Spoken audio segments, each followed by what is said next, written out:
Olá, boa tarde para você. Brasileiras se alistam nas Forças Armadas em uma disputa. Gente, olha só, 23 candidatas por apenas uma vaga. O destaque feminino em diversas áreas vem crescendo cada vez mais, inclusive em pelotões. 2025 é o primeiro ano em que as Forças Armadas permitiram a chegada feminina por meio do alistamento de mulheres. Em todo o Brasil, foram mais de 33 mil inscrições. A maioria estão nos estados de São Paulo, Rio de Janeiro e Amazonas. Ao todo, mais de 1.400 vagas. Uma disputa de 23 candidatas entre elas. 15 são jovens escolhidas para servir a Escola Especialista da Aeronáutica no interior de São Paulo. Apesar do alistamento feminino ser voluntário para as mulheres, o serviço se torna obrigatório um ano depois da incorporação. Antigamente, as mulheres conseguiam ingressar nas Forças Armadas prestando concurso público. Hoje em dia, 37 mil mulheres fazem parte da Marinha, Exército e Aeronáutica aqui no Brasil. Esse total representa cerca de 10% do efetivo. Com a novidade do alistamento voluntário feminino, a ideia é aumentar a participação feminina, fazendo com que as mulheres possam ocupar mais espaço em outras funções na carreira militar. Confira agora o cardápio de notícias da sua hora do almoço. Cubatão chega a mais de 30 mil doses da vacina contra a gripe. Exposição em comemoração aos 135 anos do escritor Afonso Schmidt é realizada no saguão da Prefeitura cubatense. Campanha Sangue Vermelho. Corintiano reúne torcedores de diversos times para doação de sangue.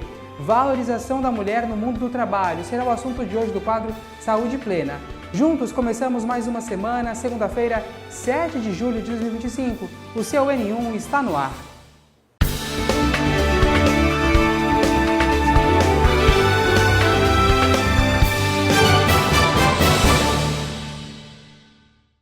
Falamos agora de notícia boa, gente. Cubatão ultrapassou mais de 30 mil doses contra a gripe aplicadas desde o início da campanha em 4 de abril. Com isso, a cobertura vacinal aqui no município está em 44,25% dos grupos prioritários. Esse índice acompanha a média nacional de 42,57% e que está acima da Baixada Santista com 39,39%. O excelente desempenho de Cubatão se deve à oferta de vacina nas 15 unidades de saúde aqui do município, das 9 horas da manhã até as 4 horas da tarde. Ações como Dia D e Drive-Thru da vacinação. Você pode conferir mais informações sobre a vacinação no site cubatão.sp.gov.br. E está rolando no saguão do Paço Municipal da Prefeitura a exposição Afonso Schmidt, 135 anos. A mostra reúne crônicas escritas por ele, itens pessoais do artista e livros publicados, entre outros. Semana Afonso Schmidt, várias exposições foram realizadas na cidade de Cubatão, retratando a importância deste escritor, jornalista e poeta cubatense. E a entrada do Paço Municipal também está com uma vasta apresentação das obras do escritor e alguns pertences pessoais. Patrícia Múcia, da Divisão da Biblioteca e Arquivo Histórico, citou o nome do secretário de Cultura, Omar Bermedo, pela iniciativa e a importância de Afonso Schmidt. O nosso secretário de Cultura, Omar Bermedo, ele programou uma vasta programação para a Semana Afonso Schmidt, que fica a cargo da Biblioteca Municipal. E a gente começou com atividades ao ar livre e na quinta-feira nós inauguramos a exposição aqui em Cubatão, no Paço Municipal, onde ficamos satisfeitos por trazer novamente o nome de Afonso Schmidt e dar a devida importância a esse escritor que tem ficado só e lembrado somente aqui na cidade de Cubatão. Então, a nossa meta agora é fazer uma divulgação bem maior e por isso que levamos a exposição para a Pinacoteca Benedito Calixto em Santos. As pessoas estão gostando muito. Nós tivemos como curador o Douglas Gadelha, que é aqui de Cubatão, e o Márcio Gregório de Sá, que também foi um mestre aqui para a gente, para relatar coisas do Afonso Schmidt. Cubatão, através da Secretaria da Mulher e Direitos Humanos e Conselho Municipal da Condição Feminina, com o apoio da OAB Cubatão, promove a 10ª Conferência Municipal de Políticas Públicas para as Mulheres. Confira os detalhes. 10ª Conferência de Políticas para as Mulheres. Mais democracia, mais igualdade e mais conquistas para todas. Vai acontecer no dia 18 de julho, aqui na OAB Cubatão, das 14 às 20 horas. Mas antes disso, nós vamos ter 5 pré-conferências. Segunda-feira, dia 7, lá no Céu das Artes, no Bolsão, contemplando todos os bolsões. Terça-feira, nós vamos ter uma pré-conferência na quadra do Anilinas, que vai ser com nossos idosos. Passando o feriado, quinta-feira, vamos ter no Anilinas de novo, às 18 horas, lá em cima na sala da APEL, no Centro Multimídia, para contemplar as mulheres que só podem participar no período da noite. E na sexta-feira, fechamos as pré-conferências na Associação Afoxé, que fica ali na rua Salgado Filho 249, no Jardim Costa e Silva. Mulher, você é nossa convidada especial. Nas pré-conferências, vamos reunir propostas de todas essas mulheres do nosso município para, no dia da conferência, dia 18, vamos consolidar estas propostas para levar para a conferência estadual e nacional. Então, mulher, faça parte deste momento tão importante para todos nós aqui no município de Cubatão. O presidente Lula está no Canadá para a cúpula do G7, grupo que reúne as 7 maiores economias do mundo. Ele participará da reunião ampliada dos países convidados, como África do Sul, México e Índia. Por lá, Lula vai se reunir em reuniões de agendas com o primeiro-ministro canadense Justin Trudeau, o chanceler alemão Friedrich Merz e o presidente da Ucrânia, Volodymyr Zelensky. Com o avanço da tecnologia cada vez maior, os prédios residenciais e edifícios comerciais estão começando a se adaptar com pontos de carga para carros elétricos. Nos últimos anos, o mercado de carros elétricos no Brasil tem crescido exponencialmente. Os veículos representam 7% da frota, com mais de 400 mil unidades nas ruas do Brasil. Com o mercado em expansão, os estacionamentos vão precisar se adaptar, seja na rua ou às garagens dos prédios comerciais e residenciais. Mas antes, para colocar esses pontos de recarga nos edifícios, é necessário realizar uma assembleia. Correto é você primeiro conversar com o síndico, que ele vai fazer uma reunião com o conselho consultivo, vai expor a sua ideia. Caso essa ideia seja levada adiante, o condomínio é obrigado a contratar um profissional para levantar a infraestrutura do condomínio, para saber, sobretudo, se existe uma potência de energia capaz de aguentar o carregamento dos carros elétricos. Isso abre-se um processo na CPFL e a CPFL que vai dar o diagnóstico final.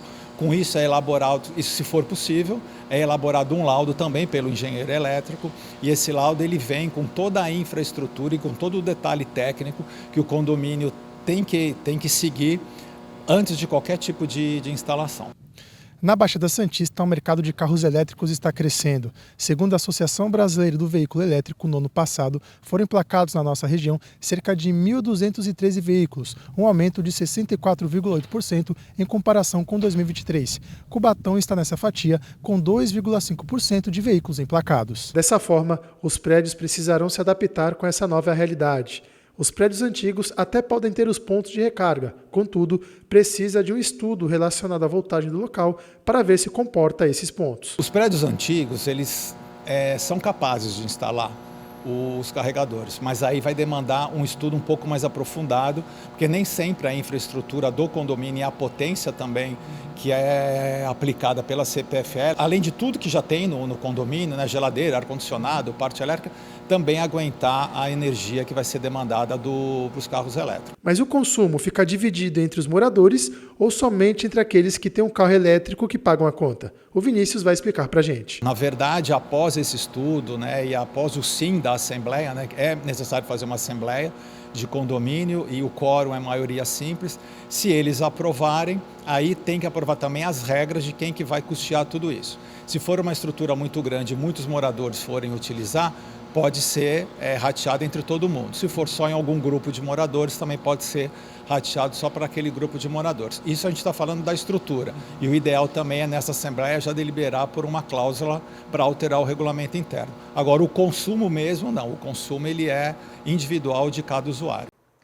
E agora falamos do tempo por aqui, né, para abrir essa semana aí com a previsão, saber como é que vai ficar essa semana, que tem um feriado bem no meio dela, né, um feriado estadual. Nós vamos falar mais sobre esse feriadão amanhã para você aqui dentro do nosso N, tá, gente? Vamos acompanhar então imagens lá do Pier do Jardim Casqueiro, aqui na cidade de Cubatão. Os termômetros marcam agora aqui na cidade 19 graus, a mínima de hoje 14 graus, a máxima de 20, né? Falta só um grauzinho aí para a gente atingir já a temperatura máxima do dia de hoje. Não tem previsão de chuva diferente do que nós tivemos aí ao longo de toda a semana passada, né?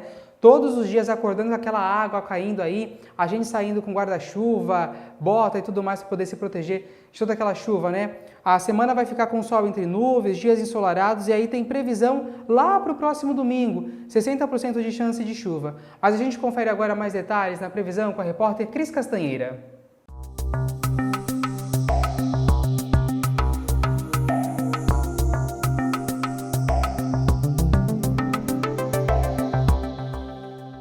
A terça-feira amanhece com névoa e o dia será de sol fraco com algumas nuvens, mas o tempo permanece firme sem previsão de chuva. As temperaturas variam entre 13 e 20 graus. Os ventos sopram fracos ao longo do dia e a umidade relativa do ar fica entre 75% e 94%.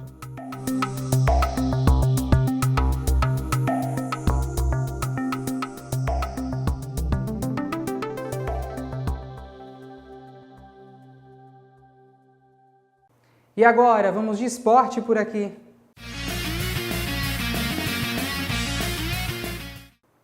Olha, deixa eu te fazer uma pergunta. Você já ouviu falar naquela frase que a união faz a força? Agora já pensou na união para salvar vidas? Assim fizeram diversos torcedores. Eles se reuniram na ação Sangue Corintiano. A ação ela se reúne, né, para que pessoas doem sangue. Eu fui conferir no final de semana e te mostro agora. Um dia para deixar de lado a rivalidade entre times, todos em prol de ajudar ao próximo. Assim foi a realização de mais uma edição do Sangue Corintiano, um encontro de torcedores na doação de sangue. Doar, né? Doar meu sangue para uma pessoa que está necessitada, a vida, né? Eu fico grato porque pela doação que eu estou fazendo. Não é uma pessoa que eu conheça, mas é conhecido do meu filho, entendeu? Então eu estou fazendo essa doação por causa deles. Por causa dessas vidas aí que tá precisando. Anualmente, a campanha Sangue Corintiano realiza 3 edições durante o ano. O intuito principal é conscientizar todos os torcedores sobre a importância do ato, além de torná-los doadores regulares. E o Corinthians, ele é um povo muito engajado, né? Solidário, que toda a campanha eles comparecem, faz sua doação. E o importante é que são doadores de repetição. Qual a importância disso? É a doação regular. Então eles vão numa edição, vão na de agosto, né? Abril, agosto e final do ano. E essa campanha deu certo lá em São Paulo e a gente transferiu ela para outras cidades e estados, né? E vem dando certo e a gente vem disseminando a importância da doação de sangue. A campanha de sangue é importante, principalmente agora no período de férias, né? Nas férias escolares é um momento que precisa de muito sangue. Junho teve a campanha do doador de sangue do Junho Vermelho e agora a campanha de doação de sangue do Sangue Corintiano, e a gente convoca todas as torcidas para estarem aqui com a gente doando sangue. A gente torce pela vida, né? A gente são torcedores, mas torcemos pela vida. Aos interessados em realizar uma doação de sangue e ajudar a salvar diversas vidas, o Banco de Sangue da Santa Casa de Santos funciona de segunda a sexta-feira, das 7 horas da manhã até as 4 horas da tarde, e aos sábados, das 7 às 11 da manhã. Não perca tempo, venha até aqui e não importa o time, seja um doador. Foi o que fez esse São Paulino. Ele deixou de lado todos os enfrentamentos dentro das 4 linhas, segurando a faixa do tricolor, realizou a doação. O importante é sempre estar fazendo doação. Esse é o melhor que tem para fazer. Como que você se sente em saber que sua doação vai salvar aí muitas vidas? Ah, cara, bem, sempre bem, sempre bem. E esse santista aí, vocês conhecem? Veja só quem aproveitou o dia de folga na TV Câmara Cubatão para fazer uma boa ação. Santista de coração, o nosso repórter Lucas Sena. E agora é a hora do esporte. Gente, olha só, se tivesse sido combinado não teria dado certo. Quando a nossa equipe de reportagem chegou até aqui, né? Quem nós encontramos foi o nosso repórter e apresentador Lucas Sena. Ele está aqui ao meu lado, né? Ele veio para a doação de sangue também do Sangue Corintiano, um santista, porque não importa, né, Sena, qual time seja, mas o importante é a doação, é é ajudar ao próximo, mas aí conta pra mim, você chegou a passar, chegou a doar o sangue, como é que ficou a sua situação? É isso, Jeff, acho que é super válido a gente falar, né, que a campanha é Sangue Corintiano, eu estou aqui com a blusa do Santos, mas é extremamente válido a gente falar que sangue não tem time, né, não vê nada. Então, a campanha é muito bacana, realizada pelo Rodrigo, realizada, né, pelo Sangue Corintiano, que acontece em vários lugares do Brasil, foi realizado, né, na Neoquímica Arena, estádio do Corinthians, e veio para cá. A gente vem aqui, peguei a senha, fiz a entrevista, fiz a triagem e, infelizmente, né, por estar com baixo ferro, né, anemia, não pude fazer a doação de sangue, mas não faltaram oportunidades e acho que é extremamente válido a gente ver acompanhar, né? É muito bacana essa ação e que não só o Corinthians faça como o meu time, o Santos, mas outras equipes façam, porque, como a gente falou, sangue não tem time, não tem idade, não tem cor, né, digamos assim, não tem camisa, então que tenham mais times façam para que as bolsas de sangue aqui da nossa região e do país inteiro não tenham esse desfalque que tem apresentado, né?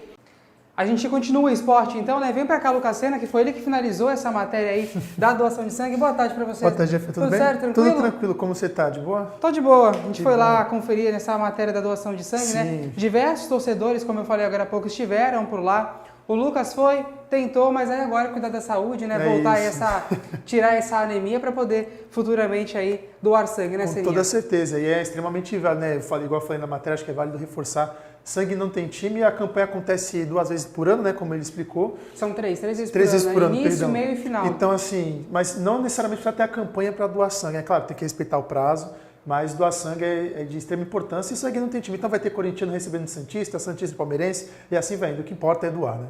Exatamente. Então, você corra para o banco de sangue mais próximo aí de você para poder fazer a doação. Lucas, a gente começa falando que o sonho do Mundial para os palmeirenses, infelizmente, aí não deu certo, né? Exatamente, Jefinho. A gente veio trazendo aqui, né, tá trazendo a Copa do Mundo de Clubes da FIFA e a gente falando, né, será que o sonho do palmeirense, o sonho do Mundial vai acontecer? Para carimbar e acabar de vez com a piada dos 51. Muitos falam que 51 é pinga, 51 é Mundial, não é? E no fim das contas, da forma mais cruel para o torcedor palmeirense, o Palmeiras foi eliminado da Copa do Mundo de Clubes da FIFA nas quartas de final. O Palmeiras começou muito devagar, não entendeu a pegada do jogo e o Chelsea saiu na frente com Cole Palmer, né, o famoso garoto frio, garoto gelado, foi lá, fez o drible, passou pela marcação do Palmeiras e abriu o placar para os ingleses. No segundo tempo, o Palmeiras voltou melhor e Estevão, né, acho que foi a primeira vez que tem a lei do futuro, né, porque o Estevão é jogador do Chelsea, né, estava emprestado do Palmeiras, ele foi lá e empatou para o Alviverde. E aí deu um pingo de ânimo, o Palmeiras foi melhorar, foi crescendo, só que não conseguiu finalizar as jogadas balançando as redes do clube inglês. E aí, no fim das contas, um cruzamento despretensioso desviou no Giai, acabou enganando o Everton. E assim, mais uma vez, o sonho do Mundial ficou adiado. Agora, a Copa do Mundo é de 4 em 4 anos, então só em 2029 o Palmeiras, se for classificado, vai conseguir disputar e, quem sabe, conquistar esse tão esperado título para acabar também com as piadinhas, né, Jefinho? Aí para os palmeirenses vai continuar por enquanto, né? Sim, vai continuar. Os rivais que ficaram felizes, comemorando. Eu estava em casa, rojões, todo mundo soltando fogos. Os rivais estão muito felizes com isso. Mas você viu uma homenagem, né? Você tá de verde aqui na bolinha da camisa, com certeza, com né? certeza, para homenagear, tipo um tributo. Olha só, o Fluminense vence e está na semifinal, Sena. Exatamente, o Fluminense, já o oposto do Palmeiras, foi lá e ganhou bem do Al Hilal pelo mesmo placar que o Palmeiras perdeu, 2-1, e saiu na frente com o Martinelli. Foi um jogo onde só teve gols brasileiros. O Martinelli fez o gol que colocou o Fluminense sair na frente, um belíssimo gol. Aí o Marcos Leonardo, na virada do intervalo, foi lá e empatou para o time árabe, né, para o time saudita. Ele, que a zaga do Fluminense ali cochilou no ponto, ele aproveitou, centroavante nato, esperto, tem que aproveitar a oportunidade e balançou as redes. Mas aí surgiu o super-herói do tricolor, Hércules, foi lá e colocou o time tricolor na frente e assim deu números finais da partida, 2-1. E o Fluminense enfrenta amanhã o Chelsea, que superou o Palmeiras. E aí Renato Gaúcho vai ter uma dor de cabeça porque Martinelli e Freitas estão suspensos. E aí o treinador do tricolor das Laranjeiras vai usar a 6ª formação diferente nessa Copa do Mundo de Clubes, Jefinho. Agora a gente fala do teu Santos, né? Que ele tá tentando aí o Brian Rodrigues, é isso? Exatamente, Brian Rodrigues, o uruguaio de 25 anos, que joga no América do México, ele que joga pelo lado esquerdo, tem interesse de vir para o Santos, mas é aquela coisa, o Santos pode se acertar com o jogador, mas tem que se acertar com o clube mexicano. O América do México não está muito contente com as formas de pagamento que o Santos ofereceu. O Santos primeiro quis um empréstimo recusado, aí ofereceu um valor mais jogadores, o que também o América do México não quis. Agora o Santos usa o fator jogar com o Neymar somado à possível valorização. O Santos falou com a América do México e caso aceite vender para o Santos, como é uma liga de maior visibilidade, o Brian Rodrigues pode ser vendido e assim os dois clubes ganhariam. O América do México não fechou as portas para o Santos, porém o Santos vai ter a concorrência de clubes europeus e até da própria Liga Mexicana, Jeff. Então essa negociação está parecendo aquele esquema, eu não tenho que pagar, mas eu uso efeito Neymar para poder trazer o jogador. O jogador está afim, mas tem que se acertar com a América do México.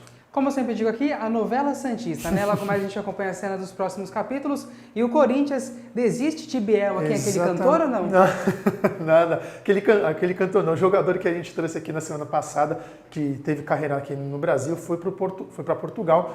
O Corinthians se acertou com o jogador, porém não conseguiu se acertar com o clube português. O Corinthians queria empréstimo, vetado. Ofereceu uma proposta de compra, também foi vetada pelo clube português. E assim, o Corinthians desistiu do atacante.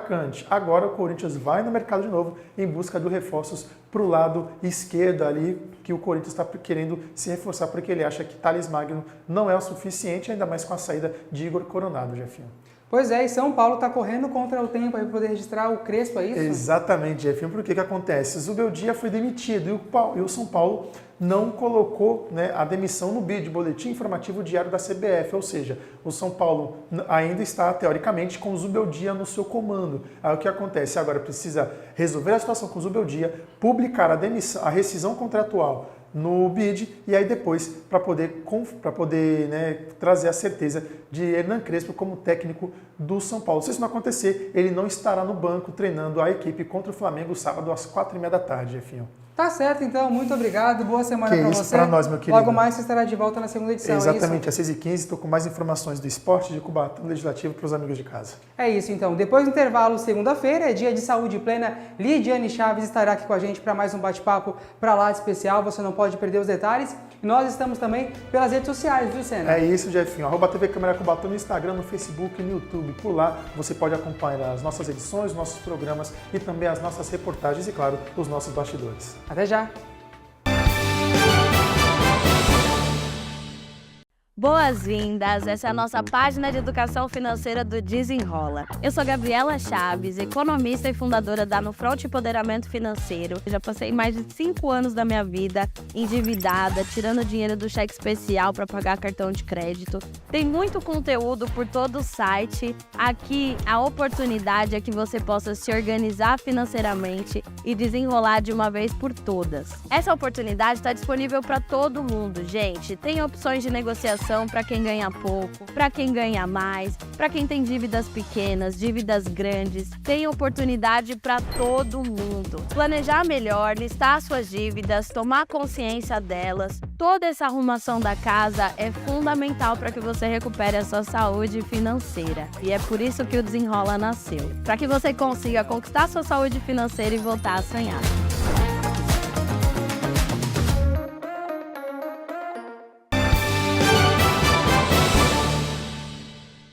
Nós já estamos de volta para você com o seu N1. Trabalho e autonomia, a valorização da mulher no mundo do trabalho é o tema de hoje do quadro Saúde Plena.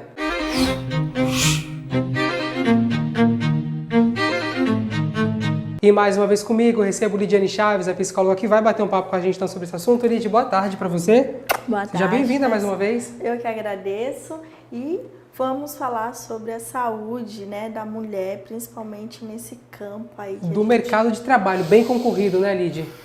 E que, de alguma forma, acaba sendo uma competição e a competição que nos foi colocada, né, de que precisamos sempre dar conta, que precisamos sempre estar sempre à frente de tudo e aí vem o adoecimento, porque não precisamos estar na frente de tudo ao tempo todo, de todas as questões. Pode sim, né? Cada coisa no seu tempo, né? Então, quando a gente passa a ter esse olhar, as coisas acabam sendo mais leve.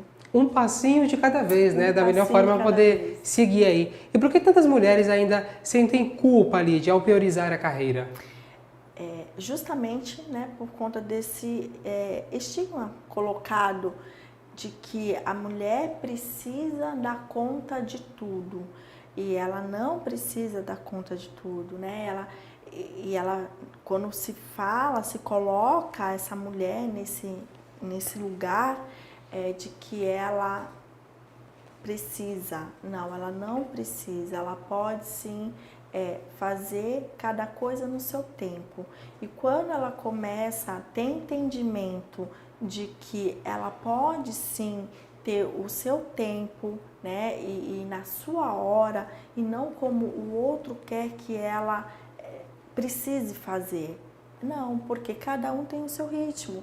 E por que isso? E isso também influencia muito também pela questão de gênero, não, né, da identidade homem-mulher, mas também de cor, raça, né? Então isso também precisa ser revisto, né? Porque além da mulher branca ainda carregar, né, toda essa bagagem, a mulher negra ainda vê isso ainda com mais peso, e não é, né, com mais estigma, e não é sobre isso. Nós estamos falando sim sobre o papel da mulher e como ela tem seus direitos, e ela precisa ter sim a sua voz, ela precisa ter sim sua colocação, dependente de raça e de cor, e sim, né, de pessoa, de ser humano. Sem sombra de dúvidas, né? Sempre olhar o nosso, como eu falei aqui no início também, um passinho de cada vez, a gente consegue, aí, sem sombra de dúvidas, principalmente as mulheres, tocar a vida de uma maneira tranquila e ter uma saúde plena, né? Como que a desigualdade de gênero, né, no trabalho afeta a saúde emocional da mulher? E aí a gente volta a falar de quanto mais você busca o seu autoconhecimento, mais fortalecida você vai estar nesse processo, né, de mercado de trabalho, de colocação, de saber sobre os seus posicionamentos, de lutar realmente pelo seu direito. E sim, se haver uma necessidade de entrar com algum recurso, né, seja ele judicial, seja ele social, sim, fazê-lo. Lídia, existe ainda um ideal feminino, né, que pode oprimir a mulher ali fora do trabalho, né, nesse caminho dela? É interessante pensar que, infelizmente, sim.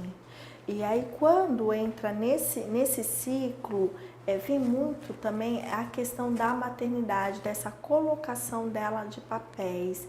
E também pensar de que, quando perceber que a mulher está muito mais voltada para o campo de trabalho, aí acender novamente aquele sinalzinho vermelho, porque alguma coisa deve estar aí desorganizada, e ela precisa parar e olhar, né? Porque além dessa integração novamente no campo de trabalho, que muitas vezes dá essa pausa pela questão da maternidade, por isso que eu falei da maternidade, e também vem em contrapartida esse exergo, né, pela questão da procura de suprir o campo de trabalho. Então, peraí, até onde eu posso? Até onde vai essa minha busca? Quando o trabalho passa a ser a maior prioridade da sua vida, aí você tem que voltar um pouquinho e olhar para o seu autocuidado, porque alguma coisa está em falta aí e que precisa ser ajustado. Lídia, a próxima pergunta é algo que me impressiona muito na mulher, né? As demandas dela diariamente, não só no profissional, em casa, também ali no meio da sociedade. Como que lidar, né? Como a mulher pode lidar com toda a cobrança interna de dar conta de tudo? Porque literalmente, né, a mulher faz tudo ali, consegue fazer com excelência, mas como lidar com toda essa cobrança?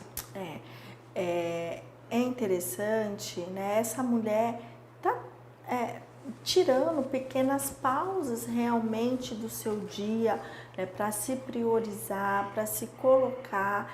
E aí a gente trouxe um pouco em quadros anteriores falando muito sobre a culpa e lembrar de que essas pausas, né, de autocuidado, né, de olhar, de autoconhecimento, que vai estar interligado a isso, também pode estar nos dizendo de que essa mulher, ela merece dessas pausas, né?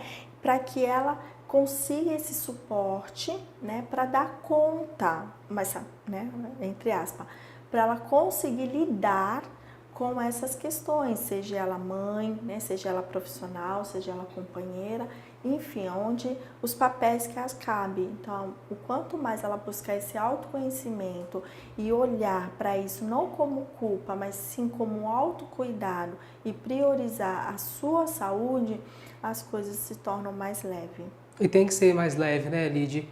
A busca pela autonomia financeira, ela também tem uma busca subjetiva? E aí, né, vem também em contrapartida essa questão da minha busca pelo campo de trabalho, né, pelo meu trabalho, não é o campo de trabalho, mas sim mais sobre o meu trabalho. Quando eu percebo que o meu trabalho está falando mais, tem mais, como eu falei, né, mais prioridade do que a minha vida, alguma coisa precisa ser olhado aí. E aí, para eu não cair no adoecimento, porque aí pode vir as questões de burnout, né?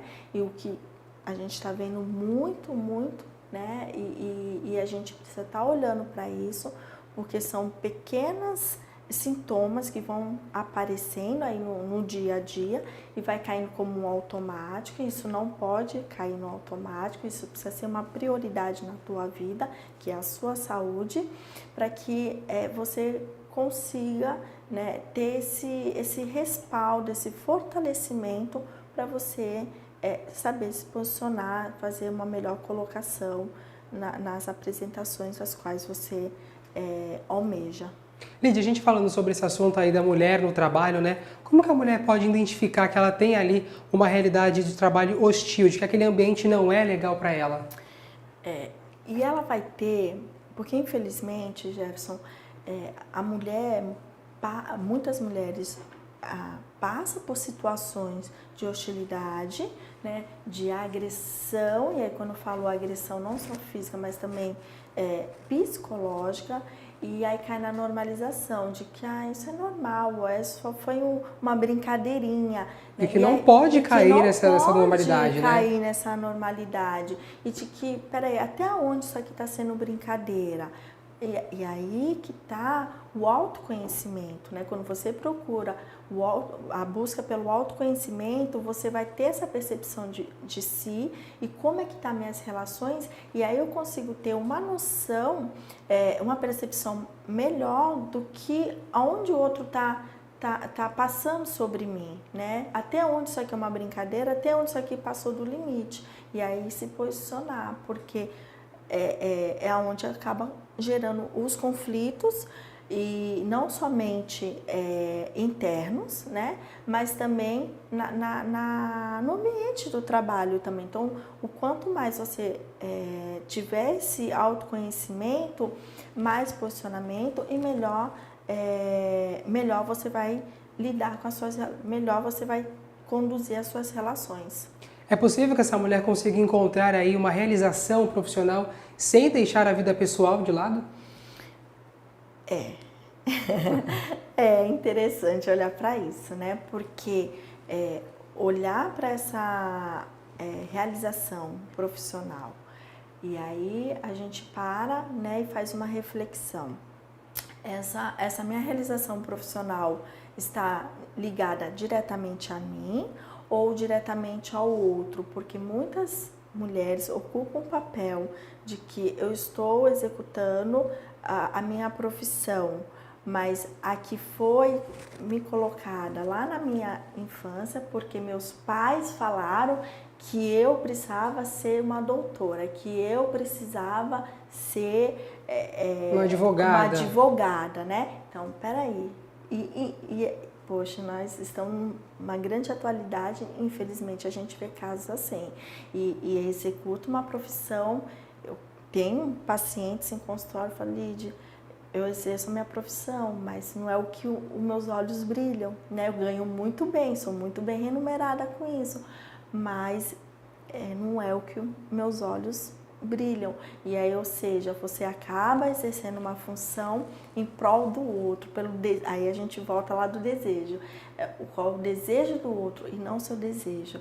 E isso acaba anulando a questão, né, da autoestima, porque se você está com uma autoestima fortalecida, olhando para esse auto-amor, tendo prioridade, né, das suas vontades, das suas limitações, você consegue pôr um basta, né, na opinião do outro sobre si.